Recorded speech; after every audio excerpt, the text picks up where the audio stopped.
Hi everybody, welcome to episode 5 of the Clanker Chronicles. My name is Sean, aka Smarshall.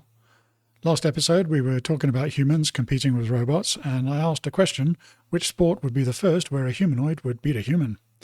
Well, we're going to take a look at a couple of robots that can already beat a human. So grab yourselves a bevy, sit back and enjoy the competition.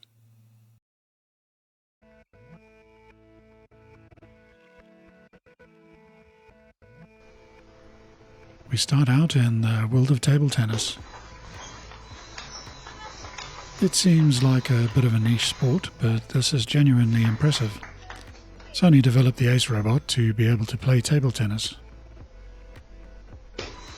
It is the first AI-driven robotic system to actually beat elite professional players under official ITTF rules.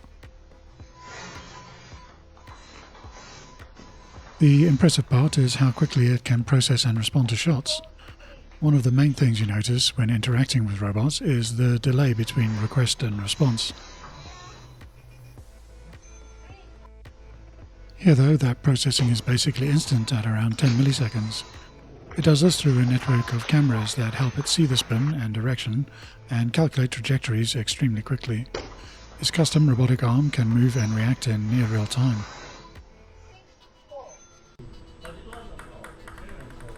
This is a clip of what the robot is seeing. Look how it tracks the ball before figuring out how to respond. These calculations are all happening way faster than the blink of an eye. The robot didn't beat every pro, but it has won several matches already.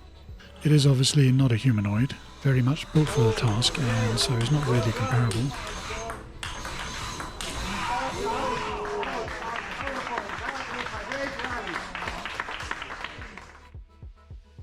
Then we move on to the world of athletics.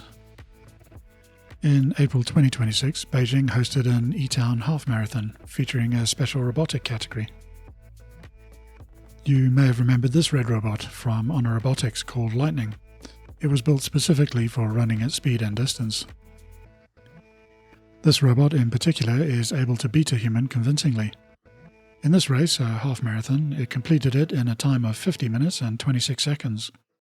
For comparison, the fastest half marathon time by a human ever is 57 minutes and 20 seconds. 3 of these Lightning robots took the top 3 spots in the robotic event.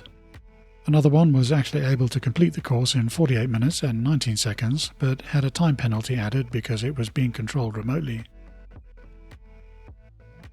The event favours full autonomy, but it shows these machines are capable of going faster on their own.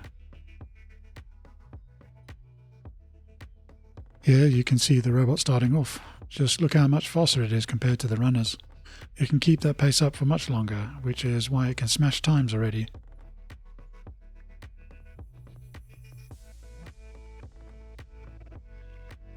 There were a few other robots also present, though not as fast as the Lightnings. This is Chen Kung's Robotics Ultra model, and actually won last year's race.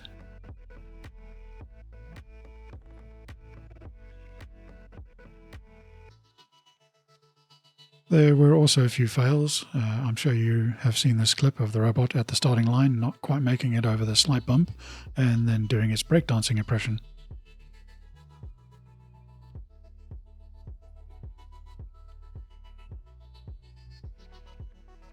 Here is another where it decided to head into the barrier. There were over 300 robots competing in the Beijing Half Marathon, which is seriously impressive. Only 21 started in 2025, so this is a significant increase. About 40% of them were fully autonomous. The robots don't currently have it all their own way on the track though. This 100-meter race in China last year shows a much more modest speed. It is quite likely that the Honor robot would beat these times, so we will have to see next month when the games are on again. The 100 meters is also going to be a fully autonomous event, which is a bit of a shame, as you won't have the slightly hilarious scene of robot operators running alongside their machines, trying to keep up.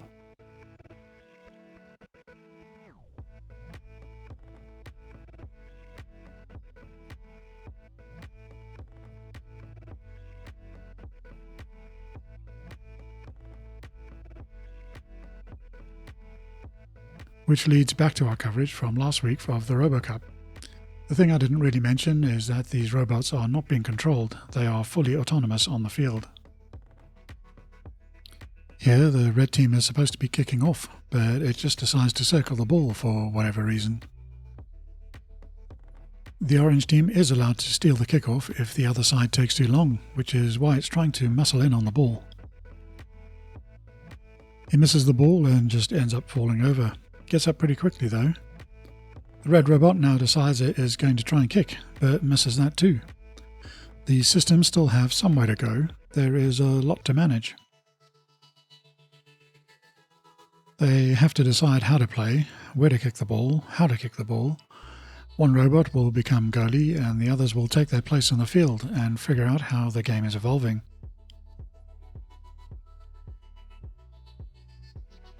This distributed autonomous coordination is difficult on its own.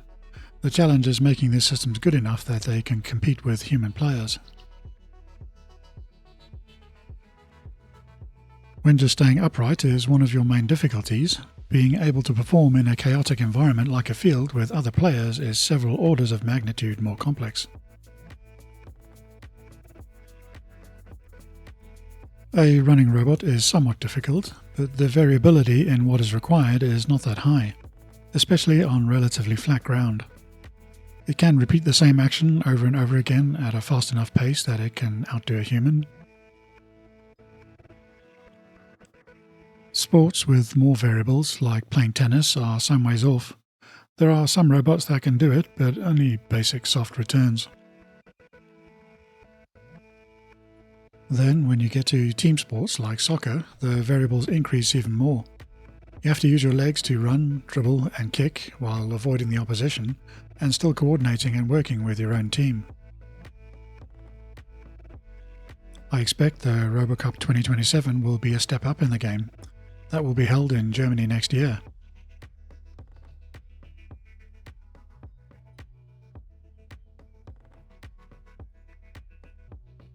Then on to the news, and 1X have released a demo of their hand for the 1X Neo.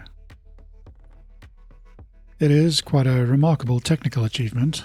The dexterity of the hand and the finesse it shows is nothing short of amazing.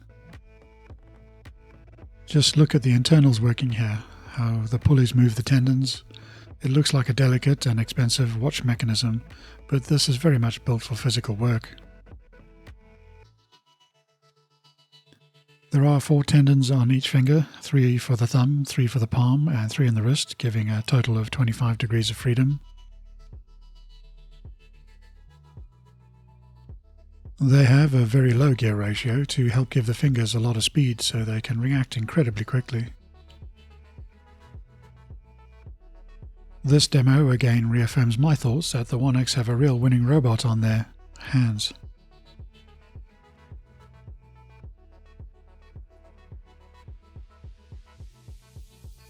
Tesla have released a video of their progress in refitting their old car factory in Fremont, California.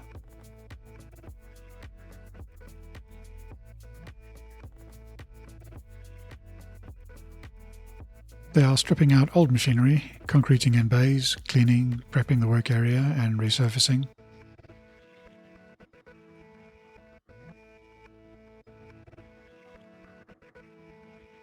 No doubt it will be only a few weeks before the new machinery will start to arrive, and maybe we'll even see another video for that.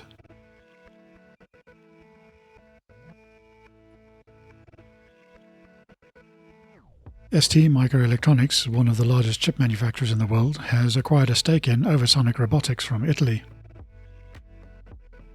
Oversonic have a robot called Robbie, which is the first to be certified for commercial use.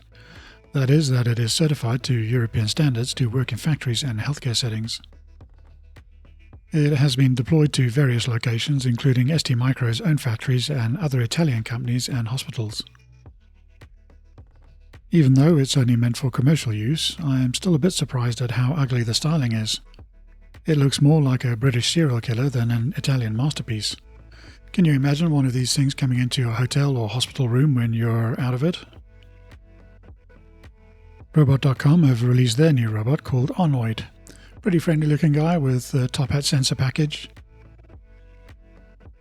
They say it's built specifically for repetitive tasks that no one wants to do, though that is pretty much the target market for most robots at the moment. A number of configurations are available for different sectors, including industrial, logistics, food service, medical, and hospitality. It is being offered on a robot-as-a-service model. Robot.com say it's an 8 to 12 week turnaround time from initial site visit to deployment.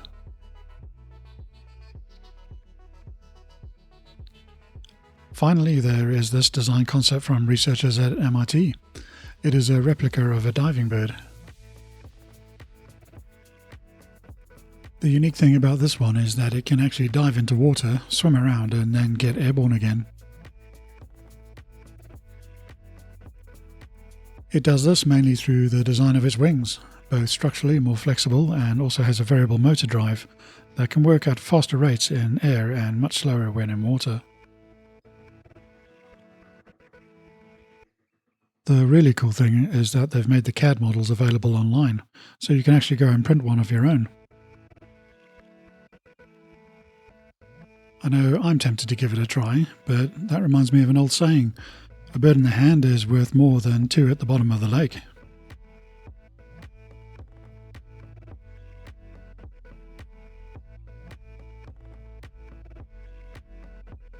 And so we've reached the end of another episode of the Clanker Chronicles.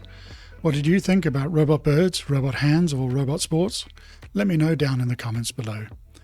While you're there, also remember to please like and subscribe. Thank you so much for watching. Take care, and I will see you later. Cheers.